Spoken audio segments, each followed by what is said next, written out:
Alright, so why isn't Jeff Bezos the MVP of entrepreneurship?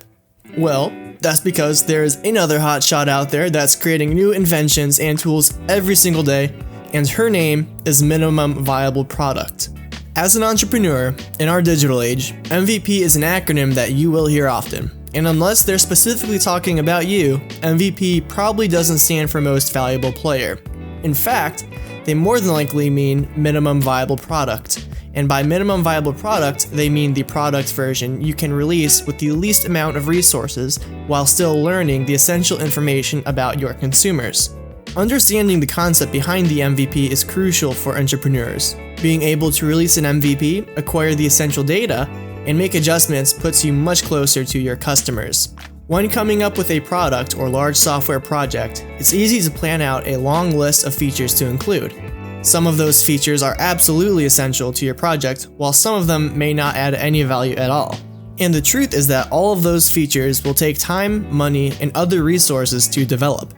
As the entrepreneur, you now need to determine which features are a fit for your minimum viable product. Here are a few questions that you should ask yourself when planning out your MVP. What is the primary business and market around your project? Does your idea solve a problem? If so, is it a problem specific to a certain group of people? How can you monetize your idea? If the answers to these questions aren't immediately obvious, then you may need to rethink your value proposition. A clear business offering makes it easier to determine which features will add value. How will users interact with your product? Who are the users of your product? If the product solves a problem for them, what actions do they take during the process? It is important to understand how users will interact with your application. Of course, you can leverage your intuition to predict how they will use the app, but it is always best to ask them directly. Don't hesitate to run a survey and ask questions about your features or usability. What are your competitors doing? You have an idea of how the business around your product will function, and you've thought about what kinds of problems you can solve for your users. Take this information and compare it to what competitors in the same space are doing. It's great to get an understanding of competitors of all sizes, small to large to mega jumbo. How are my competitors priced?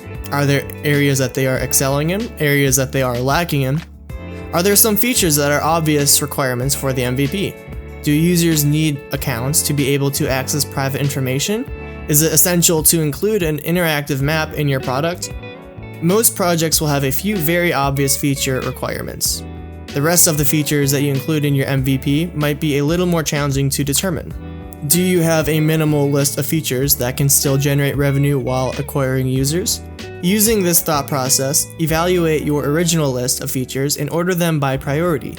Look at every feature and ask, does it solve a problem? Does it make the user's journey easier? Is it a necessary function for my application? And how did this feature score on the survey?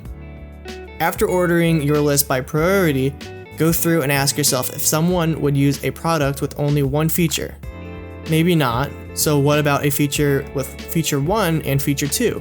Continue to do this until you come to a list of features that you believe people would use and one that ideally generates revenue.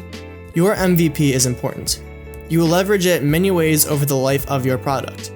A well-planned and properly developed MVP lays the foundation for future improvements to your product. It helps to gather insights on your user base. It can help an investor see the potential in your business.